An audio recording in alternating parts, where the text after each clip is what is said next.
My name is Sister Rita Callanan.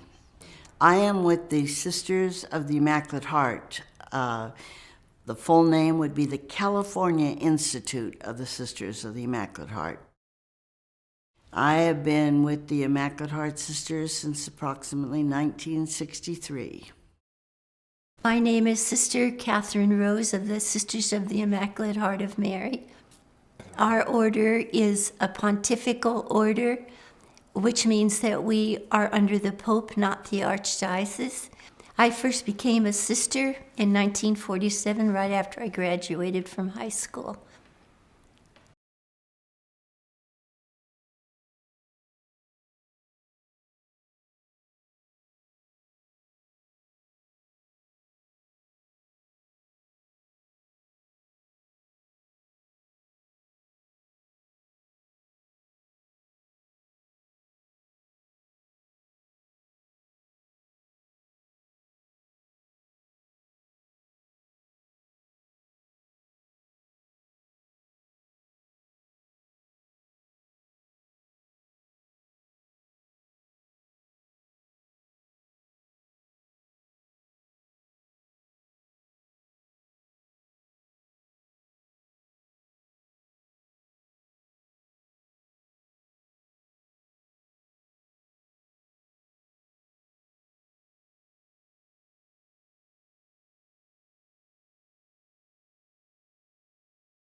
The Sisters of the Immaculate Heart obtained the villa from Sir Daniel Donahue.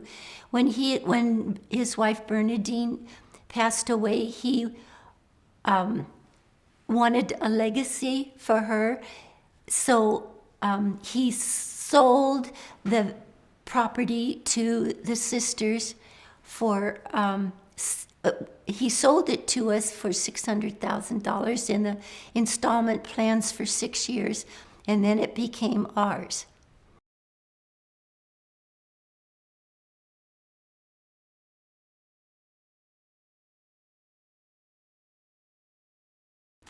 Sir Daniel Donahue was a benefactor of ours and a Knight of St. Gregory, and he was the Pope's right-hand man, and he lived at our place for a while with his wife Bernadine. When Bernadine passed away, Donahue moved to several different apartments, but he kept in contact with the sisters, and he was good to us, and he supported us. He sent us checks. He was always there for us. He'd come and visit us in the dining room, and we'd have his green tea ready for him, and he'd entertain us. So he was our friend, benefactor, and supporter.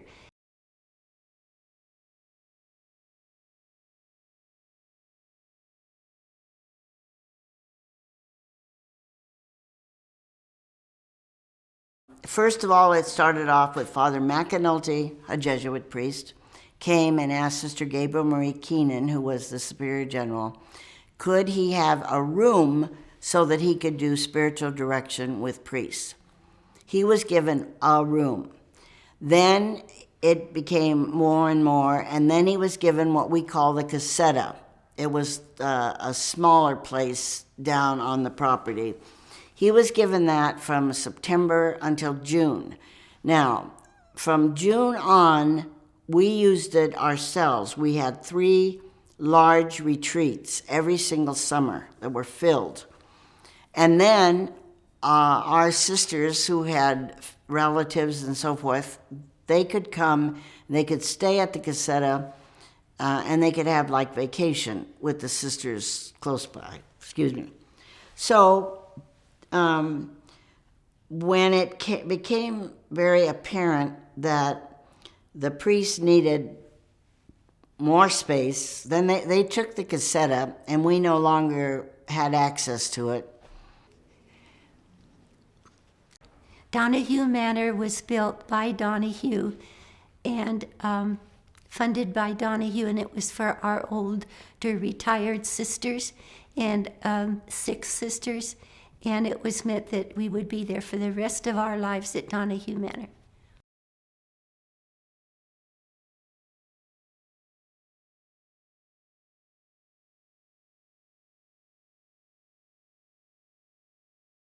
Sister Helene moved me to the mother house to maintain it, take care of the staff, the manor, and eventually Sister Eileen trained me to be treasurer. So I was doing everything when I left. It was total charge of everything. Filming, the staff, whatever anybody needed, all the workers, the employees. There were 18 employees, and I was very happy there. I loved it.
That agreement was reached privately without our knowledge. And technically, according to canon law, they could not enter, our sisters could not have entered into an agreement with the Archdiocese.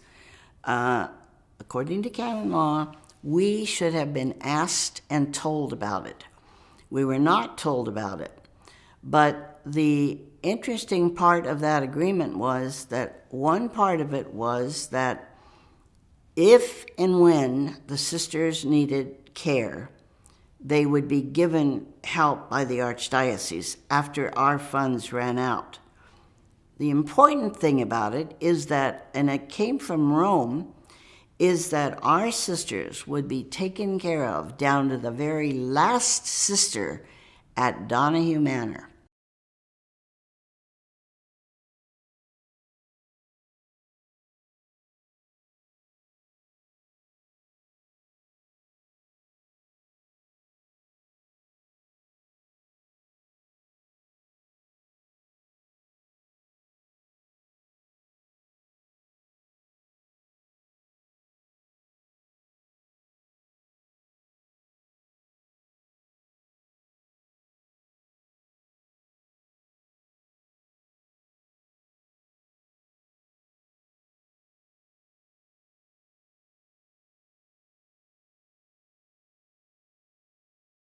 The priest took property that we did not give them and turned it into a meditation garden, which gave the this meditation garden was filled with all kinds of fountains and things, which they never paid the water bill, which is way over $250,000 that they owe us for water.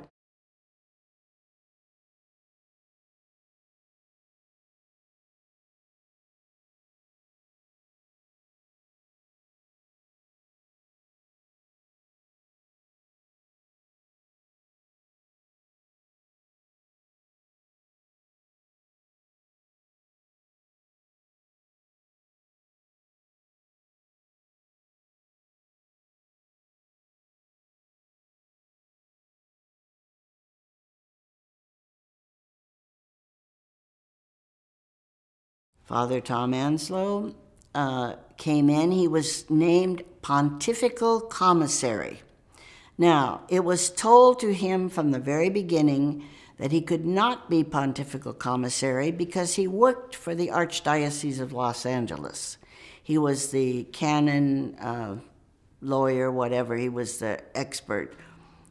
He cannot, it was a conflict of interest. He could not be working for the Archbishop and be our Pontifical Commissary, whatever you want to call a Pontifical Commissary. He was supposed to be somebody to take care of us, to watch out for our order.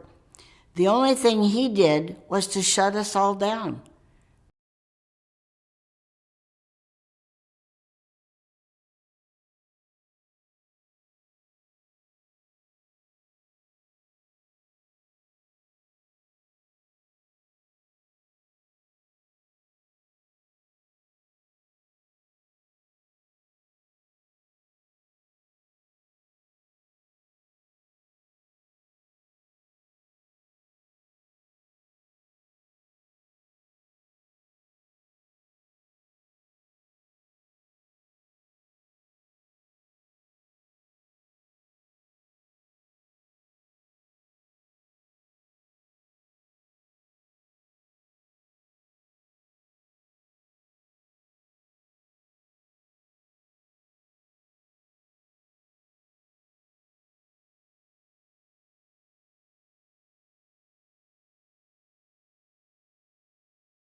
I believe that Archbishop Gomez did. Who else? Archbishop Gomez is the head of he's the local ordinary. He's the head of the Archdiocese. Who else would have told him to stop the sisters from getting any income? Because I think, and it is my opinion, he wanted our property. Money, money, money, money.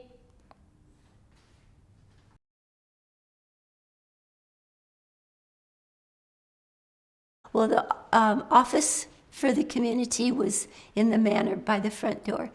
So their sister Rita Stuckey was standing there, and there's a lot of commotion, and she was standing by the door, but not in the office, on the outside of it. And Monsignor Weber was there with a battery drill in his hand.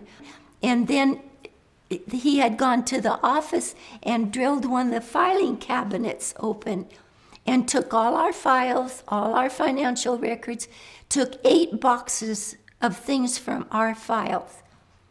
So I said, what's going on? Why aren't you calling the police? And she said, I don't know. I didn't know what to do. So I said, they're stealing our property.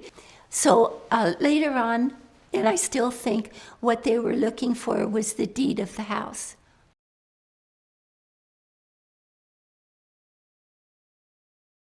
So I feel that Father Tom, I feel that Father Tom was not honest with us in telling us why we had to move or to stop filming and all that. He did not share the reason with us. We were just told one day at a meeting that he came to that I have found a place for all of you. And he named the place where all of us were to go by June the 1st. 2011. I think he wanted us to move because they had plans for the villa and they wanted to get started on it. They also wanted to get us out because maybe, I think of right now, maybe he thought at that time that Katy Perry has it and we've got to get things out. We became friends, and she became kind of dependent on me. And Father Tom Anslow knew that. He could see that, and she would say, if it weren't for Sister Catherine Rose, I would have given up long ago. And she was very worried about what's happening to the community along the way because some of these meetings didn't make sense to her. So when he came the day to sit us in the community room to tell us, I've come to tell you that you're all going to move, and I have a place now. Sister Angela found a place for each one of you. I'll let you know. And then Sister Eleanor would be going to Nazareth House, and I would be going to John of God. Well, there was the split, and he had said at one of our meetings, he promised I'll never separate the two of you, because he could see she was 100 years old, that she was dependent at this point on me. So that was a big, big, big hurt. So I told her, that's okay, sister. I'm hurt too, but I'll go out every day to see you. And I did for 5 years. After lunch, I went out to see her, brought her something. But it was the hardest thing to say goodbye to her, because she'd say, don't leave, don't leave. And I went out till she died.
When he got a little bit sick with Alzheimer's, he was moved to St. John of God Retirement Center up on the 3rd floor for his last days.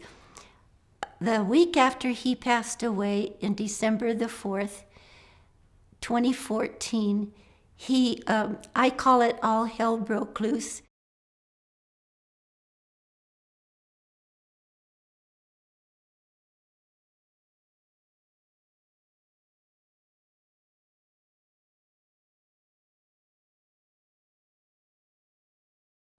I think that he just simply wants the money from the villa, which is his desire to sell to Katy Perry. I think he made that arrangement long before he even told the sisters he was going to sell the property. And then he did not tell the sisters to whom he was selling. It was a neighbor that told me who was going to buy it, that it was going to be Katy Perry. And of course, they were not happy about Katy Perry.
The Archbishop brought her in to meet us, and I'm sure basically to tell us that was going to be the sale.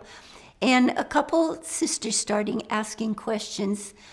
I don't remember the questions, but the Archbishop started getting frustrated. He didn't know what to do because they were, Jean Marie and Rita Callanan were asking him questions that I don't know whether he didn't know the answer, he didn't want to answer. But the frustration became very vivid when one of the sisters said something about Dana, and we said we had even had a couple other buyers, but the point of the story is he got frustrated and he threw up his hands and said, just tell me what to do. I don't know what to do. If you tell me what to do, I'll do whatever you want. Just come and see me first. Tell me first.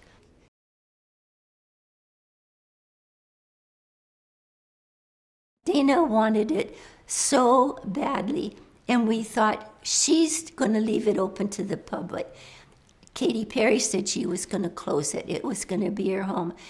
And God only knows what would happen to it because of the historical place. But Dana was going to keep it open to the public, which Donahue wanted, and she would make a hotel.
Cardinal McIntyre was a very powerful man, and he was brought in from New York to bring the Archdiocese of Los Angeles out of debt, which he did. And when you use the word defiant, I at first was no, but in a sense, he was not about to allow his religious women that were in his archdiocese to be, I guess, liberated. And our sisters were in so many of the parishes, and they felt that he could not have control, that if our sisters stood up to him, he couldn't stop it, that they would be allowed to continue with their own, with their way of life and so forth. They didn't have to be in by 6 o'clock and, totally wearing the veil at all times. So when Cardinal McIntyre said, well, you're going to obey me, and they said no, because our sisters felt that he could not throw us out of, 200 and some schools that we were teaching in. And he said, you're out. And so that's what started so much. So a lot of our sisters were put out of many of the schools that they had been in for years. And so the Sisters of the Immaculate Heart lost a great deal.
The Archbishop has locked us out of the property.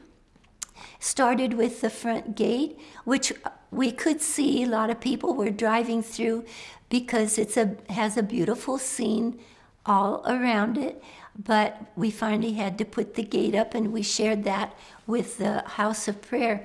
But then later, we could see other things happening, and once we moved, they quickly changed the lock on the mailbox, changed all the locks on the doors, changed the gate locks, put in a lot of iron gates and changed their locks. And we couldn't even get into the building if we wanted to.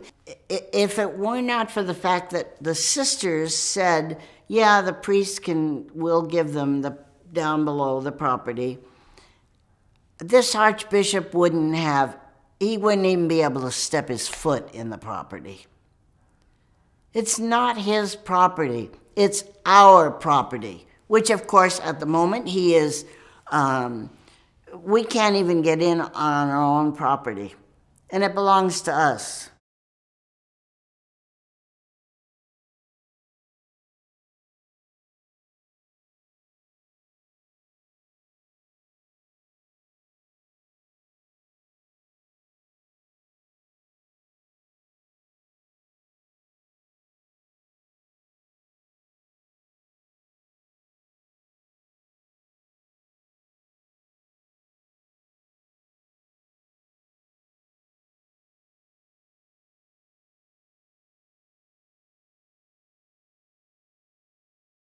Our case right now is in Rome. We are a pontifical order. That means we are under the Pope. We are not under the Archbishop. No, no, no, no. We have, our property was ours. We bought it. And this man, who is the Archbishop, all of a sudden takes it and makes arrangements to sell to Katy Perry.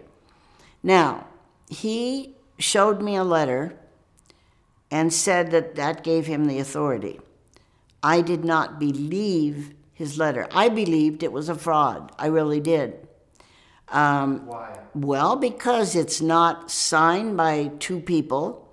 It doesn't have the stamp.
The Archbishop claims, and they claimed in the court, that, and under oath and before a judge, that, as you know, the Archbishop has always taken care of the sisters. And there was a big noise coming from the audience, and the judge had to say, excuse me, but I'm going to ask you not to do that again. And so we didn't, but they stood in the courtroom and said that, as you well know, the Archdiocese has taken care of the sisters. Now that is a big lie, because the Archbishop has never, ever taken care of us. We've never had to ask for a penny. If you have $6 million, why would you have to ask for help? And the Archbishop needs to give us back our money. He has stolen our money. One particular thing is the $250,000 that was left to us by Sir Daniel Donahue. That was sent to the Archdiocese. Marge Graff signed it for the Archbishop, and they have it.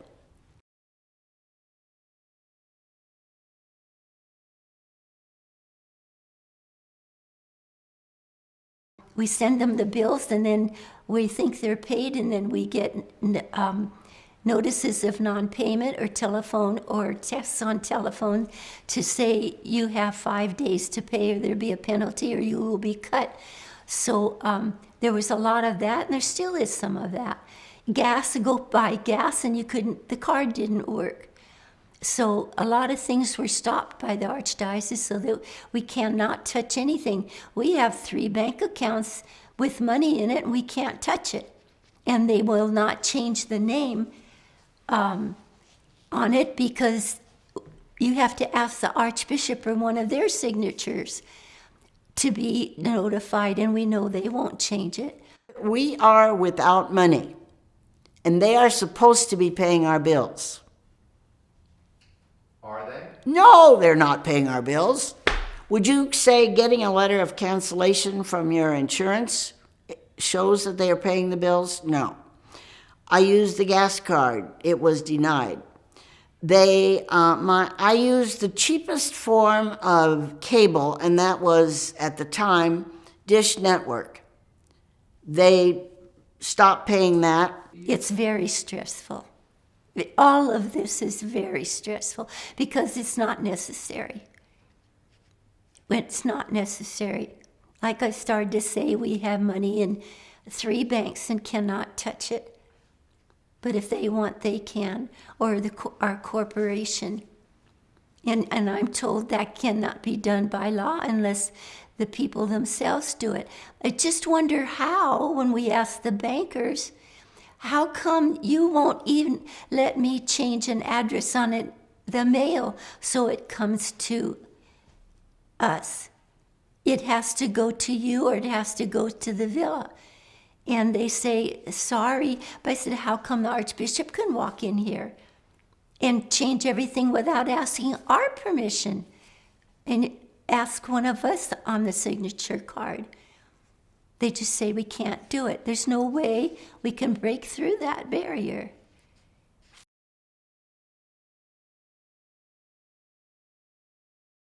I just kept going out to Nazareth House, like maybe on Sunday, to see Sister Marie Christine and to see Sister Jean Marie. But when all this real splitting started, pitting us 3 against 2, I stopped going because I got tired of Sister Jean Marie not seeing what Dana was doing for us, and because Sister Jean was back and forth with the sale.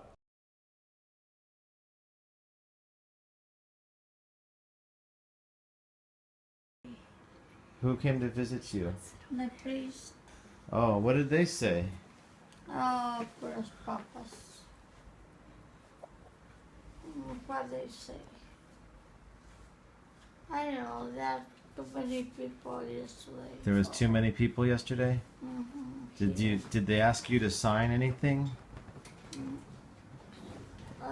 they have some paper that say Do you know what it was? no, No? You don't know what it was at all? no. Take in the chair. She's No, this will. It's okay. So but you signed it, but you don't know what it was? I don't know. The lady they write something, but Oh. I don't know what they write. But you did sign it. They write let me the sign. One of the letters the Archbishop wrote to us is he would take care of the other 3 sisters, but not the 2 of us. Anytime we couldn't get our money from the bank, Dana came through and helped us out. She gave us $250,000 for a few months, and that pulled us through. And she still is helping us and says not to worry if the Archdiocese doesn't pay your bills. Let me know. I don't want anything stopped. I want you to be able to live and be happy and be content at your age.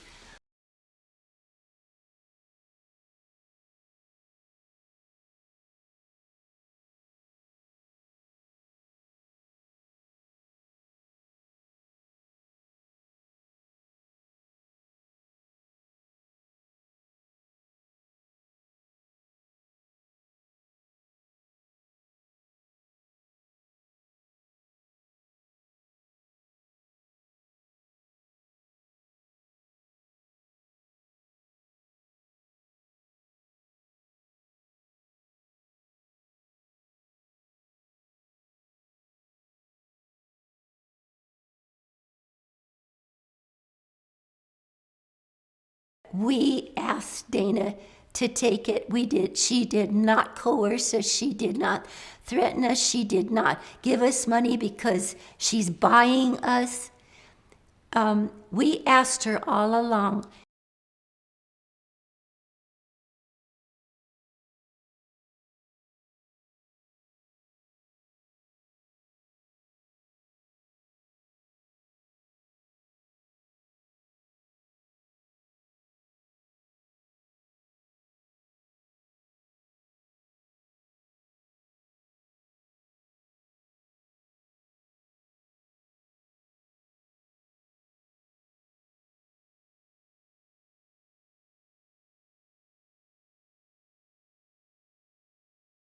Serial nun abuser.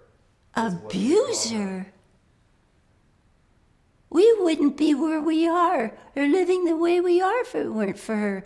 They've got our money and we can't touch it. We send them our bills and they don't pay them. What are we supposed to do? Go out on the street and beg, sell pencils. It's awful.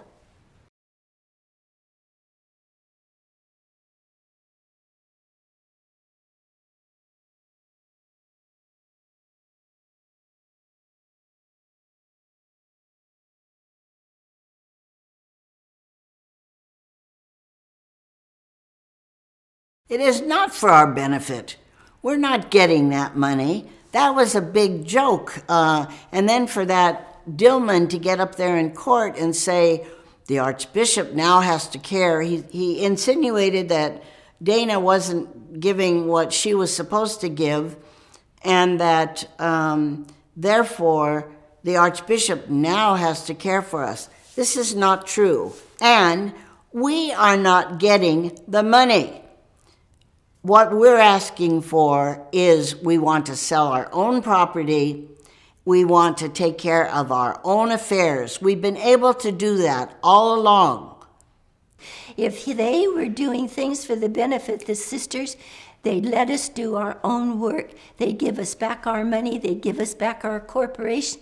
They'd give us back our property to do what we want with it. They would give us back everything they've taken away from us.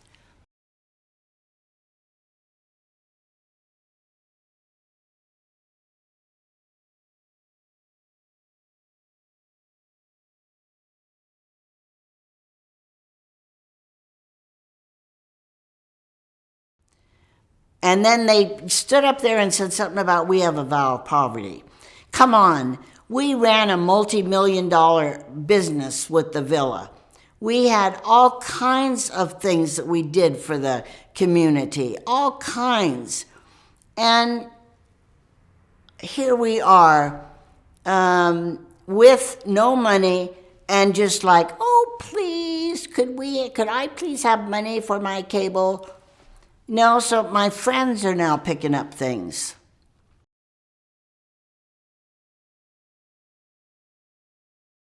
Things have been very, very stressful for me. All this litigation, all this business with the Archbishop, it's been very, very hard. You would think at my age, I would be able to be quiet, and I'm still in active ministry. That's what's so funny about it, is that, I'm still active, and you would think that at this particular time, I would be able to have more quiet time and so forth, but all these court dates and this litigation and what's happening right now, the way the Archbishop has slandered Dana Hollister, no, it has not made my life easy, no.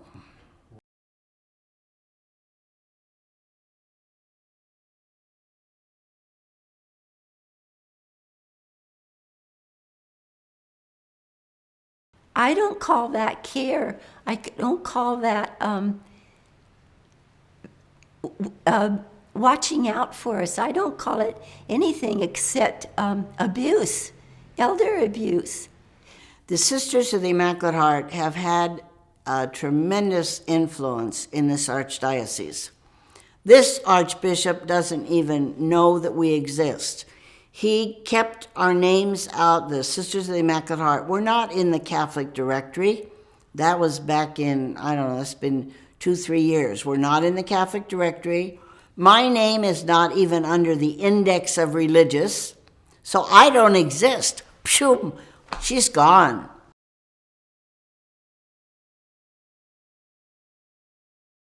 What's happened to the sisters in the past, what's happening to other communities, what's happening to the priests and brothers, what's happening to all the people in the Archdiocese that are giving money to help their parish, and it gets taken for, the Archbishop's taking it for other purposes. But all that's going on right now is not right, and they can't get away with it.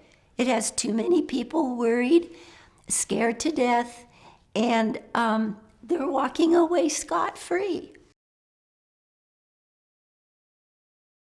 The priests are telling us to keep going because they'd like to say and do a few things, but they're afraid to do it because they know what'll happen to them. But the clergy, and there's other communities, you can put that on, other communities that are scared to death, the same thing's going to happen to them. They want to know what's going on.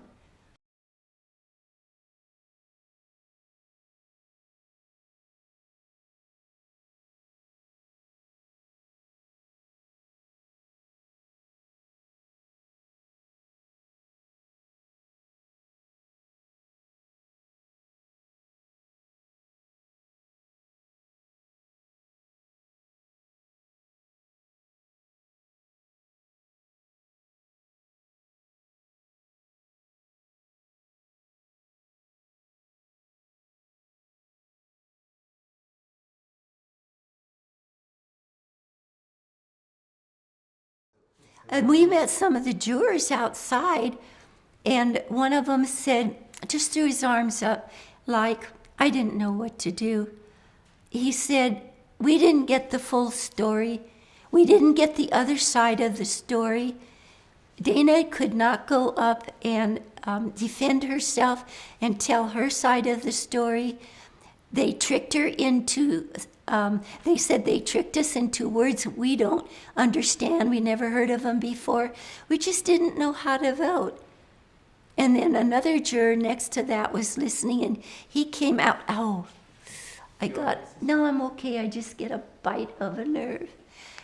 Don't expect it. He came out and he said, You know what, sisters? He said, don't give up. Go through. We didn't get the full story. It was hard to know what to say, how to vote. But, down the road, you're going to come out on top. But he said, just keep on going. Just keep on going. But he said it was a very hard, complicated, stressful suit. And then the lawyer that the day they dismissed last Friday, they put his hand up. He had a question and he wanted to be dismissed because he was stressed out and he couldn't do anymore. He couldn't take anymore.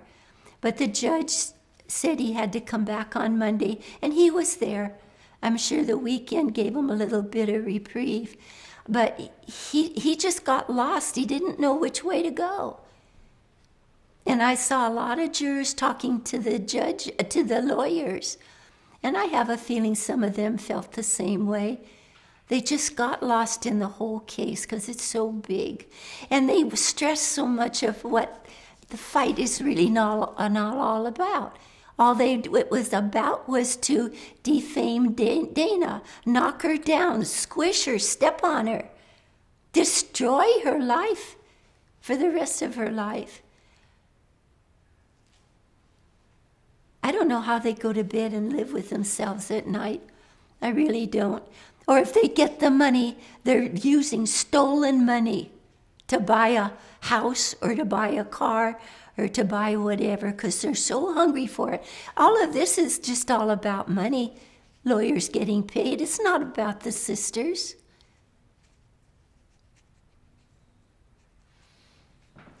And the judge was so biased. They said that too. The judge was so biased for the Archdiocese. Every single time we went, we could see it. She had pre-planned her thing, and I heard from one of the jurors that before that verdict came in, the judge told them she is guilty, and that's why they voted the way they did. They didn't know what else to do. And they did a good job for 3 weeks. I wouldn't know what to do after 3 weeks either, when it's so complicated.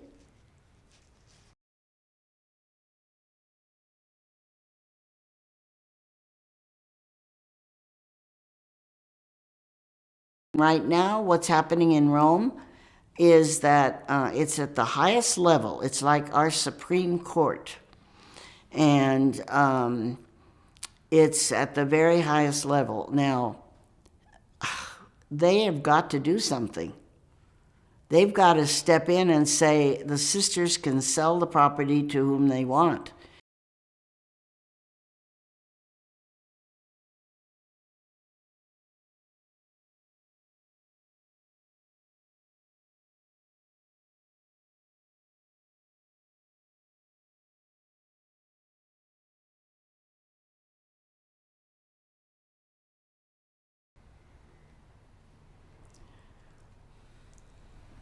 We feel very sad,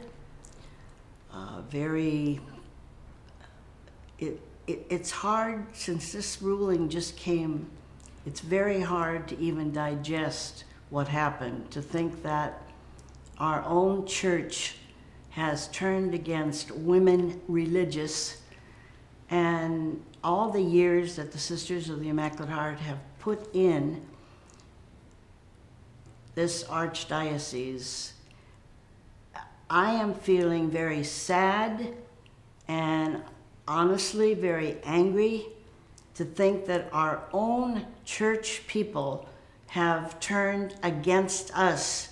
We did not act audaciously. We did not. We acted the way the Archbishop said, do what you want. And we did what we wanted, and that was to sell to Dana Hollister. And it has turned into a very sad story. So how do I feel? We feel sad. I feel sad. And I think it's a sad day for women religious in our Archdiocese and women religious throughout the United States. This is a sad day. It's hurtful because it makes it look like I did something that I shouldn't have done, but that's all right because I feel that I was doing what was right.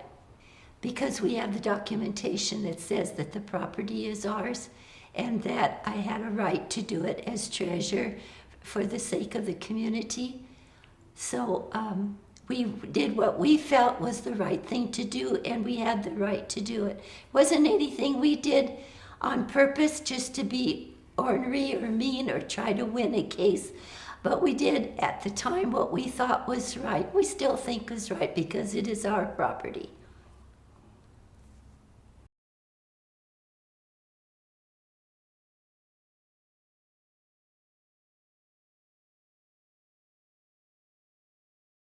Why was the Archbishop allowed to go and testify before the Signatura? Why weren't we called and asked to testify? Rome has not asked our side of the story. Again, what a sad day for women religious. I feel shocked. I feel hurt, especially because, first of all, Dana did not get a chance to tell her story, defend herself in court or with the Archbishop. He has never met her in person or on the telephone. And secondly, then we go to the Vatican and they make a decision and do not contact us, talk to us, get our side of the story. So it's just, like Sister Rita says, it's very, very sad, it's very disappointing, and it's very hurtful.